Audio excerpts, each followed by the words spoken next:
কোন চিহ্ন দেখে বা কোন আলামত দেখে বুঝবো যে তার উপর রোজা ফরজ হয়েছে? রোজা রেখে ভিডিও গেম খেলা এবং টেলিভিশন দেখা যায় আছে কিনা, মোবাইলে ফেসবুকে চ্যাটিং করা যায় আছে কিনা। আল্লাহ রাসূল সাল্লাল্লাহু আলাইহি ওয়াসাল্লাম বলেছেন, যখন প্রাপ্তবয়স্ক হবে তখন থেকে রোজা তার উপরে আবশ্যক বা ফরজ হয়ে যাবে। তো প্রাপ্তবয়স্ক হওয়ার সিমটম কি? প্রশ্ন জাগে না যে আমার ছেলেটা অথবা মেয়েটা প্রাপ্তবয়স্ক যে হয়েছে আমি বুঝবো কিভাবে? এই চিহ্নটা দেখলে জানবেন আপনার ছেলে বা মেয়ের উপরে রোজা ফরজ হয়ে গেছে। কোন চিহ্ন? স্বপ্নদোষ হওয়া শুরু হয়েছে কিনা ছেলেদের, মেয়েদের মেনস্ট্রুয়েশন শুরু হয়েছে কিনা। যদি 9 বছরে মেয়ের মেনস্ট্রুয়েশন শুরু হয়ে যায় তার উপর রোজা ফরজ। 8 বছর 9 বছরে যদি ছেলের স্বপ্নদোষ শুরু হয়, মানে বীর্য তৈরি হয়ে গেছে তার বিশেষ অঙ্গের মধ্যে এবং স্বপ্নদোষ হওয়া শুরু হয়েছে, সে প্রাপ্তবয়স্ক, তার উপর রোজা ফরজ। তখন কিন্তু আর গড়িমসি করা যাবে না, আম্মু তোমার তো ইন্টারমিডিয়েট পরীক্ষা, রোজা রাখার দরকার নাই, পরে তুমি রেখো। কিছু আদরিনী মা আছে এইভাবে সন্তানকে বলে, বাবা রে এখন রোজা রাখার দরকার নাই, তোমার অনার্স ফাইনাল ইয়ারের পরীক্ষা, পরে তুই রাখিস। বাপ মা জাহান্নামে যাবেন এরকম করলে। আমি বলবো আমার বাপ মাকে, আমাদের চাচা চাচিকে, খালা খালুকে, মামা মামিকে, মেয়ের দিকে লক্ষ্য করেন। বিশেষ করে বাবারা এটা বোঝে না, মায়েরা বুঝবে যে আপনার মেয়ের মেনস্ট্রুয়েশন শুরু হয়েছে কিনা। যদি আপনার মেয়ের মেনস্ট্রুয়েশন শুরু হয় তাহলে আপনার মেয়ের উপর রোজা ফরজ 1 নাম্বার। আপনার ছেলের যদি স্বপ্নদোষ শুরু হয় তার মানে সে প্রাপ্তবয়স্ক হয়ে গেছে, তার উপরে রোজা ফরজ। এরপরে কোনো ধরনের গড়িমসি করা যাবে না যে রোজা রাখবে কি রাখবে না। তাহলে এই আলামত বা চিহ্ন। প্রাপ্তবয়স্ক হওয়ার পরে কিছু বাচ্চাদের ভিতরে কিন্তু শারীরিক পরিবর্তন ঘটে। দেখবেন যে আনমনা হয়ে থাকে, মোবাইলে কি যেন দেখতেছে, বা একটা চাহিদা তার ভিতরে তৈরি হয়েছে, নিরিবিলি নির্জনতা অবলম্বন করতে চায়, একাকী থাকতে পছন্দ করে। এই ধরনের কিছু সিমটম, এটা আল্লাহ তাআলার পক্ষ থেকেই হয়ে থাকে। হ্যাঁ, তো এই সমস্ত সময়ে বাপমার কিন্তু বিশেষভাবে টেক কেয়ার করা উচিত। তো এগুলো খেয়াল রাখবেন। তাহলে স্বপ্নদোষ এবং মেনস্ট্রুয়েশনের এই আলামত বা চিহ্ন পেলে জানবেন ছেলে মেয়েদের উপরে রোজা ফরজ। এখন এখানে আরেকটা প্রশ্ন জাগে, ভেরি ভেরি ইম্পর্ট্যান্ট একটা বিষয়। সেটা কি? যে মোস্তারাম, আমার ছেলে এবং মেয়ে 15 বছর 14 বছর হয়ে যাচ্ছে, এখনও তো স্বপ্নদোষ হয় না, এখনও তো মেনস্ট্রুয়েশন হয় না, তার ব্যাপারে হুকুম কি? হানাফি মাযহাবের কল অনুসারে 15 বছর পর্যন্ত আপনি অপেক্ষা করবেন। এই সময়ে যদি কারো স্বপ্নদোষ না হয়, এই সময়ে কারো যদি মেনস্ট্রুয়েশন না হয়, তাহলে তার উপরও রোজা ফরজ হয়ে যাবে। 15 বছর অপেক্ষা করবেন। 15 বছর পরে, কারণ অনেকে শারীরিক প্রবলেম থাকতে পারে, কিছু আছে না খোঁজা, সেক্সুয়াল কোনো আসক্তি তার ভিতরে নেই, কোনো ধরনের চাহিদা তার ভিতরে নেই, তো তার উপরে কি রোজা নামাজ ফরজ না? অবশ্যই ফরজ। 15 বছর অপেক্ষা করতে হবে, এরপরে সে রোজা রাখা শুরু করবে। আরেক শ্রেণীর স্কলার বলতেছেন যে 15 বছর দরকার নয়, 12 বছর হলে এনাফ, কারণ 12 বছরে যথেষ্ট সে অ্যাডাল্ট হয়ে যায়। তো এখন এটা তার রোগ কিনা এটা বুঝতে হবে, বাপ মাকে, এটা হুজুররা বলতে পারবে না।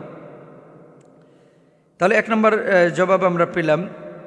আর 7 বছর 8 বছরে অনেক বাচ্চারা রোজা রাখতে চায়, এটা ট্রেনিংয়ের জন্য বাপ মা রাখার জন্য বলবেন তাদেরকে এবং উৎসাহিত করবেন যাতে করে এটা পরবর্তীতে রাখতে পারে খুব সহজেই।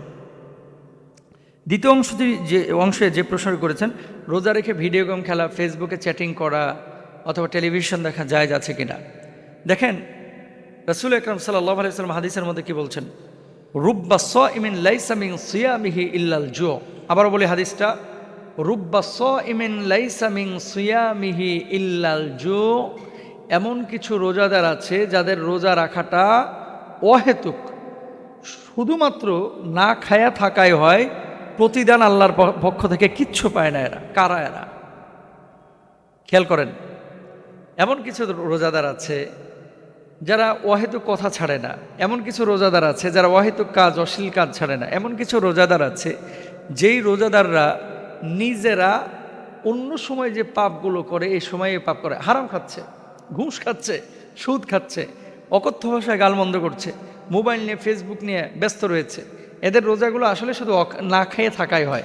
তবে হ্যাঁ, মোবাইলে যদি ওয়াজ শোনেন, মোবাইলে যদি কোরআন তেলাওয়াত শোনেন, মোবাইলে যদি কোরআন পড়েন জায়েজ, মোবাইলে বন্ধুদের সাথে মেসেঞ্জারে কথা বলেছেন জায়েজ, চ্যাটিং করেছেন জায়েজ, কিন্তু সেক্সুয়াল চ্যাটিং করেছেন, আলাপ আলোচনা করেছেন, রোজা হালকা হয়ে যাবে। আর যদি আপনার ভেতর থেকে কোনো কিছু নির্গত হয়, স্খলিত হয়, বিশেষ কোনো পদার্থ, বিশেষ কোনো অঙ্গ দিয়ে, রোজা নষ্ট হয়ে যাবে, ক্লিয়ার। কিন্তু আপনাকে টেলিভিশন বা ভিডিও গেম, টেলিভিশন দেখলেই বা ভিডিও গেম খেললেই রোজা ভেঙে যাবে, এটা কোনো স্কলার বলতে পারবে না। তবে রোজা হালকা হবে। রোজার তো একটা দাবি আছে, কি? সারাদিন আপনি জিকির আজকার করবেন, সারাদিন আপনি ভালো কথা বলবেন, সারাদিন আপনি নামাজের টাজে থাকবেন, আল্লাহ বিল্লাহ করবেন, এখন আপনি যদি টেলিভিশন দেখায় পুরো সময়টা কাটায় দেন, তাহলে রোজার দাবিটা পূর্ণ হলো না। এবং ভিডিও গেম খেলে যদি আপনি কাটায় দেন, রোজার দাবিটা পূর্ণ হলো না। একটা কথা মনে রাখেন, অন্য মাসে একটা নফল করলে নফলের সওয়াব, রমজান মাসে একটা নফল করলে ফরজের সওয়াব, একটা ফরজ আদায় করলে 70 গুণ সওয়াব আল্লাহ তাআলা বাড়ায় দেয়। তাহলে আপনি কেন এই সময়গুলো ভিডিও গেম খেলে আপনি নষ্ট করবেন? রমজান কি সারা বছর থাকে? থাকে না।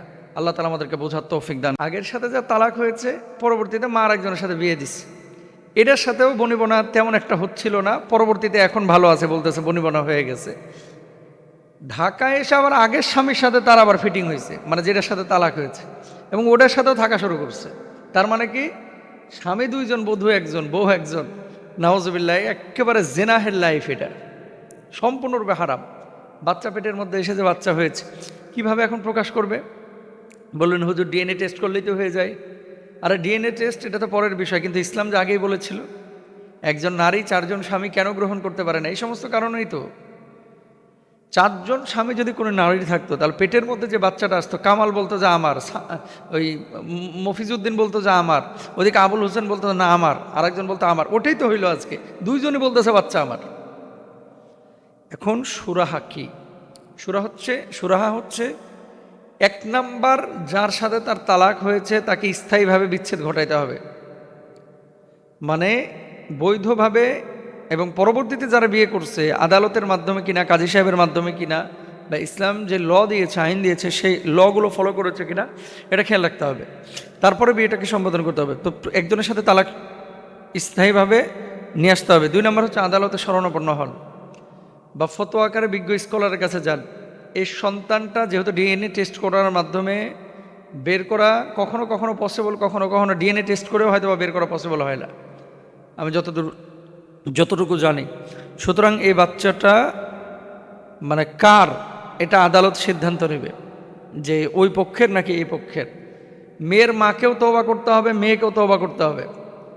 সম্পূর্ণরূপে হারাম এই কাজটি করার কারণে। এবং নেক্সটে যারা এই ধরনের কাজ করার চিন্তা করেছেন, বাংলাদেশে আরেকটা প্রবলেমের কথা বলি, এই প্রবলেমটা আমাদের কাছে অনেকবার প্রশ্ন এসেছে।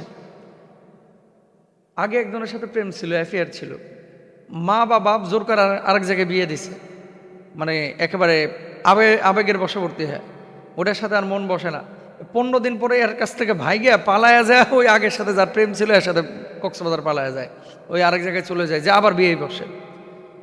আদালতে এটা জায়েজ নাকি না জায়েজ আমার জানা নাই, যে বাংলাদেশের রাষ্ট্রীয় আইনে এটা বৈধ থাকার কথা না, কিন্তু ইসলামী শরিয়ায় সম্পূর্ণরূপে হারাম, হারাম, হারাম, আবার বলে 3 বার হারাম।